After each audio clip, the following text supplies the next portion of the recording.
Imagine waking up tomorrow and more than half the people on Earth have fundamentally changed how they work, how they search for information and how they communicate. Yeah, which is a massive behavioral shift. Right. A shift on that scale usually takes generations, like you watch it happen slowly. But over the last 36 months, generative artificial intelligence achieved a 53% population-level adoption rate globally. 53% in just 3 years. It is, quite honestly, a complete anomaly in the history of human tooling. I mean, Yeah. we did not see adoption curves like this with the printing press or the personal computer or even the smartphone. Because those all took physical hardware to get into people's hands. Exactly. Those technologies required extensive physical infrastructure rollouts, laying cables, building cell towers, and steep learning curves before they achieved mass penetration. Generative AI essentially bypassed that physical distribution bottleneck by just piggybacking on the existing internet infrastructure, so it allowed it to scale globally almost instantly. And that sheer velocity is exactly what we're focusing on today. We are going to unpack the newly released Stanford AI Index report for 2026. Because let's be real, we are long past the point of asking if this technology is going to change things. Oh yeah, that ship has sailed. Totally. So the mission of this deep dive is to serve as your ultimate cheat sheet to understanding the ground truth of where we actually are right now. We want to look at the data to figure out what happens to society, to infrastructure, and to the economy after a technology like this arrives and just saturates the market overnight. And we really need to cut through both the marketing hype and the doomsday panic and just look strictly at what the numbers tell us. Right, just the facts. Yes. And as we dig into the Stanford data, you will notice a very clear central tension. It's really the defining friction of our current era. Underlying technology, the mathematical models, the compute capabilities, it is scaling significantly faster than the physical and social systems built around it. It's moving too fast for us to keep up. Precisely. We are watching governance frameworks, evaluation methodologies, and physical data infrastructure just groan under the weight of this acceleration.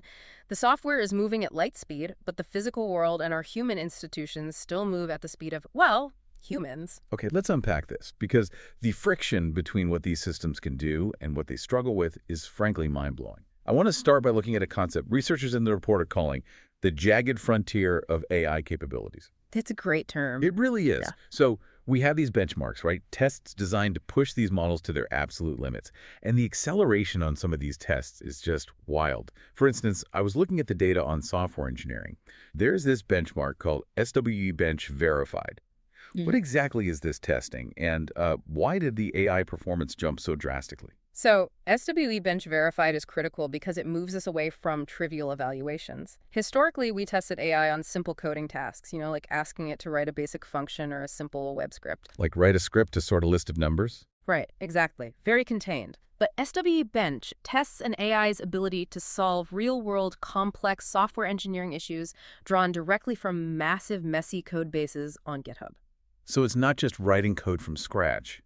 It's fixing existing code that someone else wrote. Precisely. To succeed, the model has to hold an entire repository in its context window. It has to trace variable dependencies across dozens of interconnected files, understand the underlying logic of what the original human programmer intended, isolate a highly specific bug, and then generate a multi-file patch that fixes the issue without breaking anything else. Wow. That sounds hard for a human. It is an incredibly rigorous test of systemic logic. And what the Stanford report shows is that in a single year, AI performance on this benchmark leaped from hovering around 60% of the human baseline to nearly 100%. Wait, going from 60 to almost 100% in 12 months on multi-file software patching? That is a vertical trajectory. It's staggering. And we are seeing that exact same mastery of strict logic in mathematics. The report notes that a model called Gemini DeepThink actually earned a gold medal at the International Mathematical Olympiad, the IMO. Yes, and the mechanism behind how it achieved that is what makes it so significant. Competition mathematics at the IMO level isn't about memorizing formulas.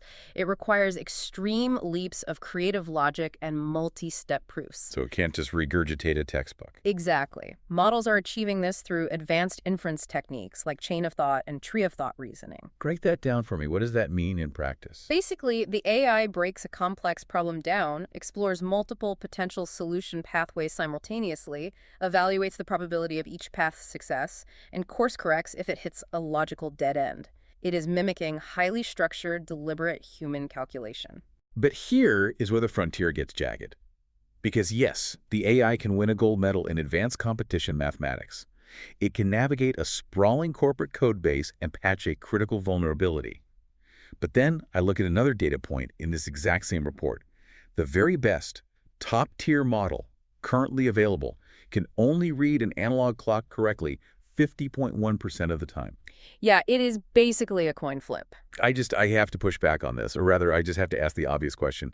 If this multi-billion-dollar supercomputer cannot reliably look at an image of a wall clock and tell me that the big hand is on the 12 and the little hand is on the 3, why on earth are we trusting it to write the software that runs our banking systems and our power grids? It is a completely valid question, and honestly, it speaks to a fundamental misunderstanding most people have about how artificial intelligence actually works. We tend to anthropomorphize intelligence. All right, we treat it like a person. Yes. We assume that if an entity can do something incredibly difficult, like calculus, it must inherently be able to do something incredibly simple, like telling time or navigating a room. But AI doesn't have a human brain.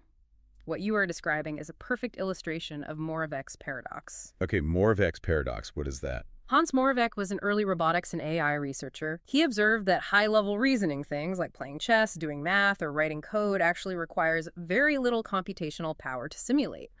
But low-level sensorimotor skills, things that are effortless for a human toddler like spatial awareness, recognizing objects from different angles, or physical intuition, those require enormous computational resources and are incredibly difficult to replicate. Why is that, though? Why is the hard stuff easy for the machine, the easy stuff hard? Because of evolutionary biology. Humans spent millions of years evolving in a three-dimensional physical world. Our brains are massive, highly optimized supercomputers dedicated almost entirely to processing sensory input, spatial geometry, and physical movement. So catching a ball is actually massive math for our brains. Exactly. We only invented formal mathematics and logic a few thousand years ago.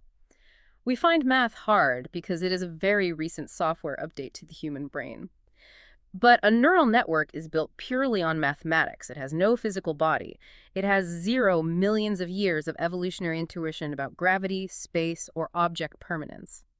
To a vision model, an analog clock isn't an object in a room. It is just a flat array of pixel values. Oh, that makes so much sense. Yeah. It's like we've trained an Olympic athlete who can win gold in gymnastics, flawlessly executing a triple backflip in a perfectly controlled environment, but they haven't figured out how to tie their own shoelaces because they don't actually understand what feet are. That is a fantastic analogy, and the robotics data in the 2026 report bears this out beautifully. When we look at agents operating in digital environments like the OS World Benchmark, which tests AI on navigating computer operating systems, opening web browsers, clicking digital buttons, success rates jump from 12% to roughly 66%. So it's getting really good at using a computer. Right, because the AI is learning to navigate the digital world, and the digital world is just a structured environment of code. But when you ask it to make a cup of coffee in the physical world. Exactly. When we look at the physical world, the data shows that robots succeed in only 12% of household tasks. 12%.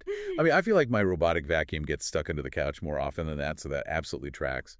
But wait, earlier in the report, there was data about robots hitting nearly 90% success rates. What was that about? You are thinking of RL Bench. On that benchmark, robotic manipulation hit an 89.4% success rate. But RL Bench is a software-based simulation. It is a predictable, physics-perfect lab setting. A simulated kitchen has perfectly predictable friction, lighting, and object placement. Right, whereas my actual kitchen has a random coffee mug left on the edge of the counter, a weird shadow from the window, and my dog walking through the middle of the floor. Precisely. The real world is a high-entropy environment. It is chaotic, noisy, and highly unpredictable.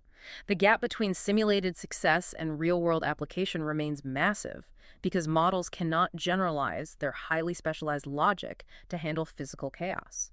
So if you're listening to this, think about what this jagged frontier means for your own daily workflow. It means you can absolutely trust an AI to help you draft a highly complex financial spreadsheet or write a Python script or summarize a dense legal document. It excels at those things. It really does. But you should not trust it, at least not yet, with tasks that require navigating chaotic, unstructured environments. If a task requires physical context, spatial intuition, or what we would call common sense, the AI might just confidently give you the wrong time on the clock. You have to understand the shape of the tool's intelligence to use it effectively, and to truly understand why this frontier is so jagged, why models are effectively superhuman at text but subhuman at physical intuition. We really have to look under the hood. We have to look at the cartographers of this frontier. Who is building these models and the data they are using to train them. Which is a perfect pivot, because the landscape of who is actually creating this technology has completely shifted. Like if you rewind the clock 10 or 15 years, the major breakthroughs in artificial intelligence were happening in university labs. Academia was the driving force of innovation. Yeah, absolutely. But the Stanford report shows a stark new reality. Industry produced over 90% of the notable AI models in 2025. Specifically, 87 notable models came from private industry, compared to just a single notable model from academia. Why have the universities been almost completely boxed out of the frontier? It comes down to capital expenditure, or CapEx. The mechanism for improving these models over the last few years has relied on deep learning, which essentially requires massive scale. You just need a bigger computer. Essentially, yes. To build a frontier model today, you don't just need smart algorithms. You need tens of thousands of specialized, highly expensive graphics processing units, or GPUs, running continuously for months. You need dedicated power plants to run them. The cost of a single training run for a frontier model is now measured in the hundreds of millions, if not billions, of dollars. Universities just don't have that kind of hardware budget. No academic institution on Earth has the compute cluster required to train a 3 trillion parameter model. The resource requirements have completely outpaced public science. Consequently, we see a massive concentration of power in a handful of megacorporations. The data shows OpenAI produced 19 notable models, Google produced 12, and Alibaba produced 11. And with that corporate concentration comes a massive drop in transparency. When universities were building these systems, they published their methodologies. It was open science. But the report highlights that out of 95 notable models released in 2025, 80 of them were released completely closed. Yeah, that's a huge shift. The frontier labs have essentially stopped disclosing parameter counts, they've stopped revealing the size and sources of their training data, and they won't even say how much compute it took to train them. It is a complete black box. Which is deeply concerning from a scientific auditing perspective. If independent researchers in academia cannot access the training code, or understand the parameter weights, or examine the data diet of the model, they cannot rigorously audit the systems for inherent biases, structural vulnerabilities, or safety flaws. They just have to take the company's word for it. Exactly. The scientific community is increasingly forced to rely on the corporate developers' own self-reported safety claims. We are evaluating black boxes based on what the creators of the box tell us is inside. But here's the irony. Even inside that corporate black box, with all their billions of dollars and massive server farms, these companies are running headfirst into a massive wall. And this is what researchers are calling the peak data problem. This is one of the most fascinating parts of the report. Right. For the last decade, the recipe for making a smarter AI was simple. Just feed it a bigger pile of human internet. Scrape more text, more books, more Reddit threads, more Wikipedia articles. But the report warns that we are going to completely exhaust the global supply of high-quality human text data somewhere between 2026 and 2032. We are literally running out of human words. The models are consuming data faster than humanity can generate it, and compounding that problem is the rapidly changing nature of the internet itself. According to Graphite research cited in the report, beginning in January 2025, over 50% of all new online content was actually AI-generated. Here's where it gets really interesting. If the labs are running out of fresh, human-written data, and more than half the internet is now just AI talking to itself, aren't they going to be forced to train their new models on the output of their old models? It sounds like taking a document, photocopying it, and then making a photocopy of the photocopy and doing that 1,000 times. Eventually, the text just degrades into blurry, unusable noise, right?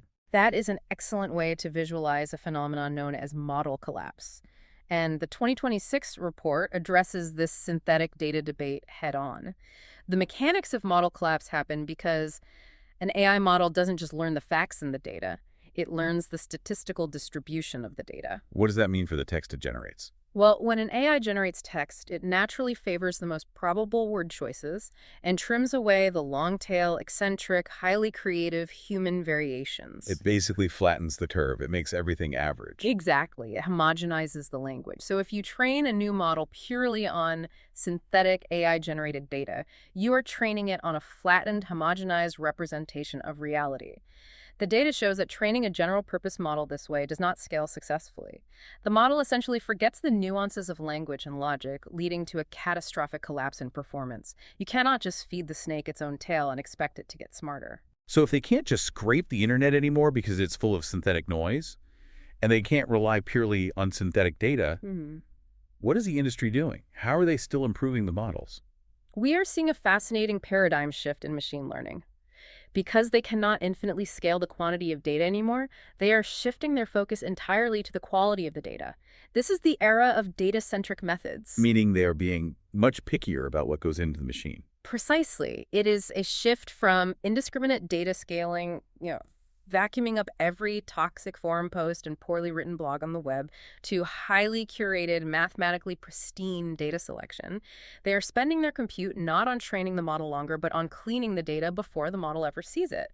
And the results are remarkable. Look at the Olmo 3.1 Think 32B model mentioned in the report. I love this example because it completely upends the bigger is always better narrative.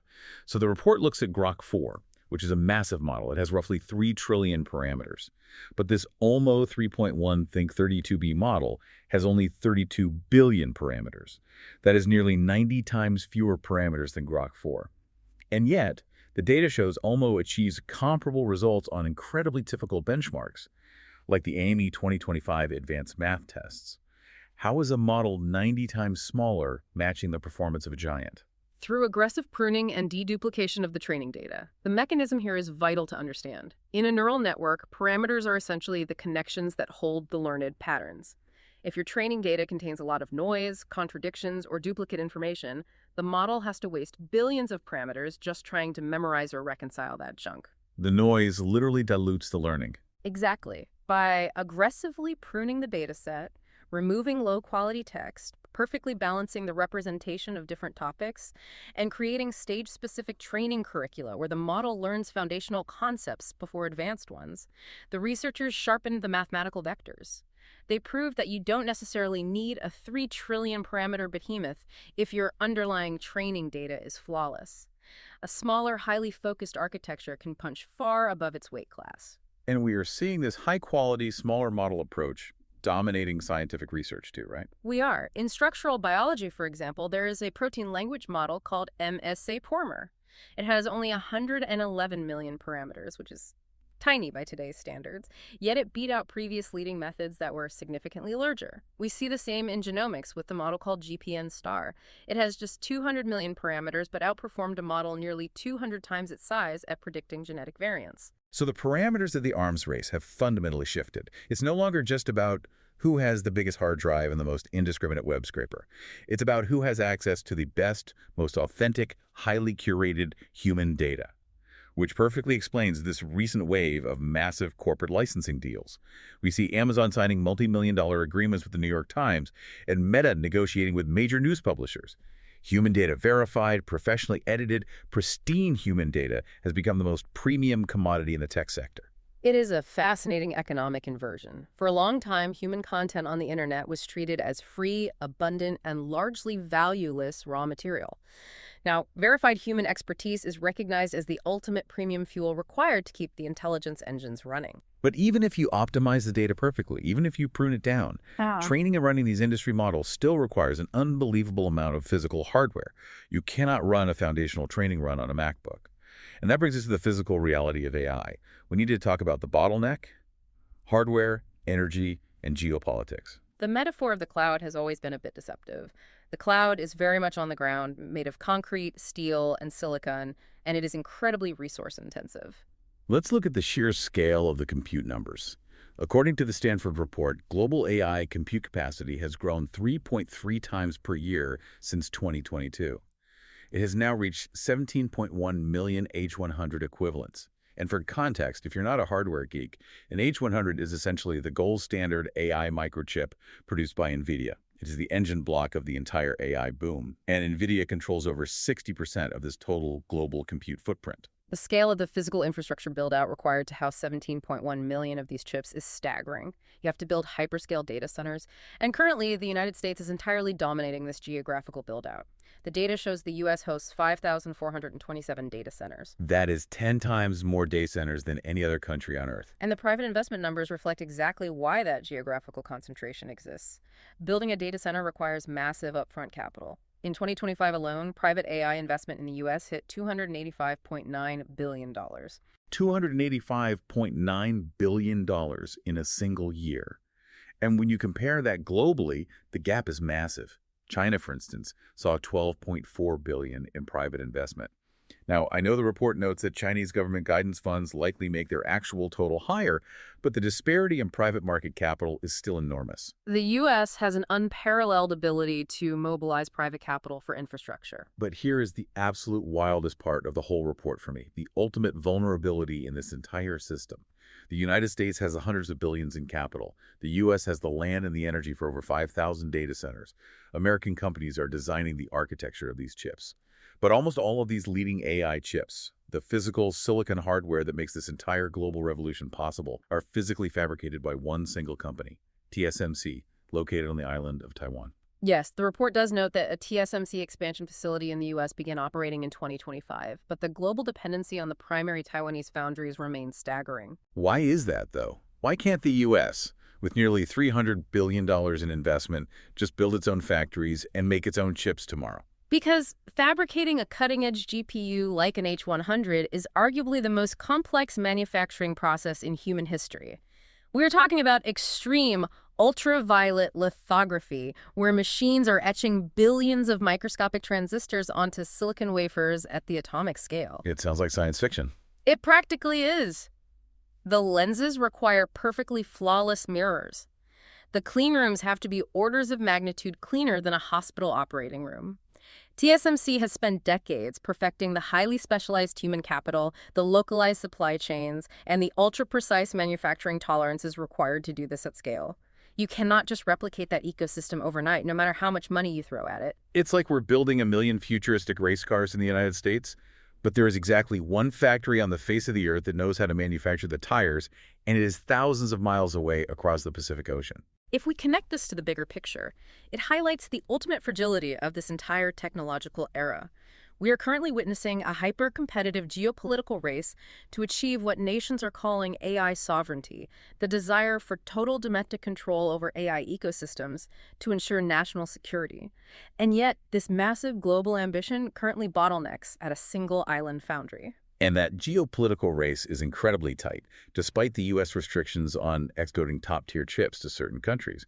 The report shows that the U.S.-China gap in model performance has effectively closed.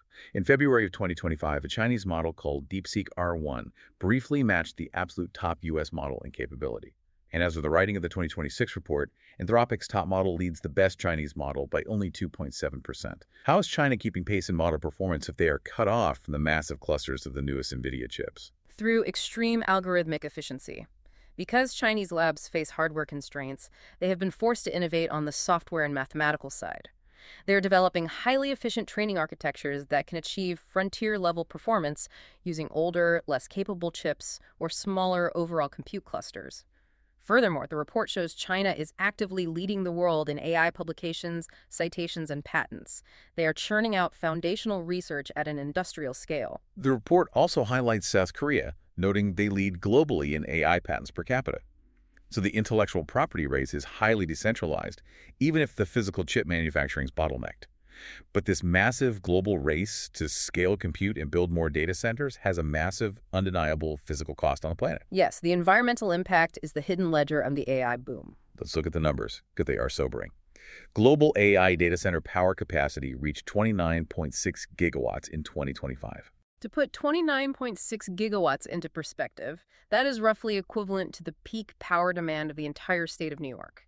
Millions of homes, skyscrapers, subway systems, that is the amount of electricity required just to keep the global AI server racks powered on. And that energy translates directly to emissions. The training run of a single model, Grok 4, produced an estimated 72,816 tons of CO2 equivalent. But it's not just the electricity pulling from the grid, it's the water. Why do these data centers need so much water? Thermodynamics. When you pack tens of thousands of GPUs into a server farm, running complex matrix multiplications continuously, they generate an astronomical amount of heat. If you don't cool them, the silicon will literally melt. To manage this, data centers use evaporative cooling systems. They run massive amounts of fresh, potable water through cooling towers where it evaporates to draw the heat away from the servers. And the Stanford report estimates that the annual water use just for inference, meaning just the daily usage, the millions of queries people make every day, for GPT-4o equals the drinking water needs of 12 million people. This raises an incredibly important question for all of us about the hidden physical costs of digital convenience. Every single time you ask an AI to generate an image, or summarize a massive PDF, or draft an email, there is a physical transaction occurring in a data center somewhere. A GPU is drawing wattage from the local grid. Water is evaporating in a cooling tower. Carbon is entering the atmosphere. We are trading massive ecological resources for cognitive convenience. It really makes you think differently about casually asking a massive neural network to write a haiku about your cat. As a listener, how does the environmental cost of a single query change how you value the tool? It's a heavy thought. But all of this physical infrastructure, the tens of gigawatts of power, it is being poured into AI for a specific reason to do work. Which brings us to the human collision. We need to look at how this technology is crashing into labor market, talent pools, and public trust. Because ultimately, a technology only matters in how it interfaces with human capital, and the data the Stanford report presents here is full of profound contradictions. Let's start with the promise of productivity. The pitch for AI has always been that it will make us faster, better, and more efficient at our jobs. And the 2026 report absolutely confirms this for certain sectors. The data shows a 14 to 26% boost in productivity in areas like customer support and software development. For a senior developer or a corporate manager, that is a massive operational win. The AI can instantly write boilerplate code, debug syntax errors, and generate basic scripts. It allows experienced workers to focus on high-level architecture and complex problem-solving. But that exact same productivity boost is having a devastating and immediate impact on the entry-level labor market. Look at the numbers for young developers. The report states that despite overall software coding productivity going up, employment for U.S. software developers between the ages of 22 and 25 dropped nearly 20% from 2024 to 2025. 1 in 5 entry-level software jobs just evaporated in a single year. It is the paradox of intelligent automation. The AI operates exactly like a perpetual, highly competent junior employee who never sleeps. The tools that make the senior developers 25% more efficient are simultaneously completely removing the need for the junior developers who used to do that foundational, repetitive work. But those entry-level jobs are stepping stones. You don't just wake up a senior developer. Exactly. We are automating away the training ground. And speaking of the workforce, the geographical movement of the highly skilled people who actually build these frontier models is shifting dramatically. For years, the United States was the ultimate magnet for global AI talent. If you're brilliant, you move to Silicon Valley. But the data shows that the number of AI researchers migrating to the U.S. has dropped by 89% since 2017. And staggeringly, an 80% drop happened in just the last year alone. What is driving that massive talent drain? It is a combination of factors. Part of it involves restrictive immigration bottlenecks and geopolitical tensions, making it harder for international researchers to secure visas. But equally important is the fact that incredible AI ecosystems are maturing outside the U.S. The data highlights countries like Switzerland and Singapore emerging as massive talent hubs, leading the world in per capita AI researchers. So they don't have to leave their region. Right. Talent no longer has to move to California to work on frontier technology. They can do it in Zurich or Singapore. One metric regarding the workforce that hasn't shifted, unfortunately, is the gender gap. The report notes that the gender gap in AI talent has remained entirely stagnant since 2010. No country on Earth approaches parity in this field. The data does show places like Saudi Arabia, Canada, and Australia have relatively higher female representation at around 30%. But overall, it remains a field overwhelmingly dominated by men. And we must recognize that a lack of diversity in the engineering workforce matters profoundly when we look at how these AI systems are being deployed into high-stakes, real-world fields like education and medicine. The demographic building the tool inevitably shapes the blind spots of the tool. Let's look at education first, because the adoption numbers are wild. 80% of students are actively using AI right now. 8 out of 10 students are incorporating generative AI into their workflows. But the report notes that only half of schools actually have official policies in place to govern its use. It's another glaring example of the technology moving faster than the institutions. The students are living natively in the future, seamlessly integrating these tools, while the educational bureaucracies are still trying to figure out what the technology even is. And we see a similar, but far more concerning, structural lag in clinical medicine. Okay, this part of the report blew my mind. First, there is some great news. Ambient AI scribes. These are tools that securely listen to a doctor-patient interaction in the exam room and automatically transcribe and format the clinical notes. They're being widely deployed, and doctors love them. The data shows they are saving doctors 83% of their note writing time, which drastically reduces administrative burnout. That is a phenomenal use of AI for administrative operational efficiency. It's low risk and high reward. But the clinical application of AI, where the AI is actually tasked with assisting in medical diagnosis, evaluating symptoms, or making treatment recommendations, that is where the Stanford data reveals a massive systemic vulnerability. All right. The researchers analyzed over 500 clinical AI studies from the past year, and out of all of those studies, only 5% used real patient data. The vast majority of these diagnostic AI models are being trained and tested on standardized medical exam questions. This is a critical disconnect between the lab and reality. We're letting medical AI practice on multiple choice tests instead of real patient records. That feels exactly like letting someone fly a commercial jet full of passengers just because they got a high score on Microsoft Flight Simulator. That is precisely the danger, and the mechanism behind it explains why. Standardized medical board questions are clean. They have a discrete set of symptoms, no extraneous information, and a single mathematically correct answer. Like a textbook case. Exactly. But real clinical data, a patient's electronic health record, or EHR, is highly entropic. It is messy. A real patient in an emergency room might misremember their symptoms, their lab results might be delayed or corrupted, and their chart might contain contradictory notes from 3 different specialists. The real world is jagged. We're back to the jagged frontier. Exactly. We're back to the jagged frontier. The AI can ace the clean, logical medical exam, but it stumbles in the high-entropy reality of a hospital ward. The fact that the evidence base for clinical AI remains this thin, relying overwhelmingly on synthetic test environments rather than noisy, real-world clinical data, should give any healthcare provider serious pause before integrating these diagnostic systems. Which brings us to a huge question for you, the listener. If you are a student or a parent or a junior employee entering the workforce, what does all this data mean for you? How do you prove your value and build a career when the foundational stepping stone jobs are being automated by an AI that acts like a perpetual junior coder? And how do you navigate a medical system that is increasingly eager to rely on diagnostic AI trained on multiple choice questions? These visceral structural questions are exactly what is driving the massive psychological divide we are seeing globally. The people who are actively building and profiting from the technology view its trajectory fundamentally differently than the public whose daily lives and livelihoods are being altered by it. And that divide is perfectly captured in the data. The AI Index report quantifies this trust gap. They surveyed deep industry experts and the general public on the anticipated impact of AI on jobs and society.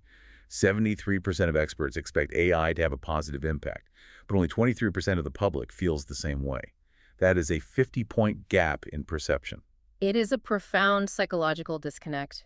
The experts see the massive productivity gains and the mathematical beauty of the models. The public sees entry-level job losses, deep fakes, and massive energy consumption. And when you look at how much trust people have in their institutions to manage this chaotic transition, the data is highly fragmented. In the United States, respondents have the lowest trust in their own government to regulate AI, effectively sitting at just 31%. Globally, the data shows the European Union is actually trusted more than the US or China to regulate the technology responsibly. Which likely reflects the EU's proactive regulatory approach with frameworks like the AI Act, regardless of how one feels about the efficacy of those specific policies. But honestly, when you look at the empirical safety data in the 2026 report, you can entirely understand why the public is deeply skeptical and nervous. Let's look at that safety data.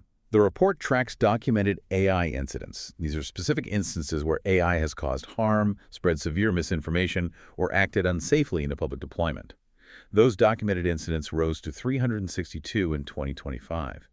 That is up from 233 the year prior. Responsible AI implementation is objectively lagging behind raw AI capabilities. What's fascinating here is a technical paradox the researchers identified regarding model safety. In machine learning, there is often what we call an alignment tax. What's alignment tax? When developers try to improve one dimension of a model, for instance, aggressively fine-tuning it with reinforcement, learning from human feedback to be incredibly safe, polite, and refuse any potentially harmful requests, it often actively degrades another dimension, like the model's factual accuracy or its ability to write complex code. So making it safer makes it dumber. In a sense, yes. The safety guardrails can constrain the model's lateral thinking. Balancing safety and capability is not just a simple policy issue where a company just decides to be safer.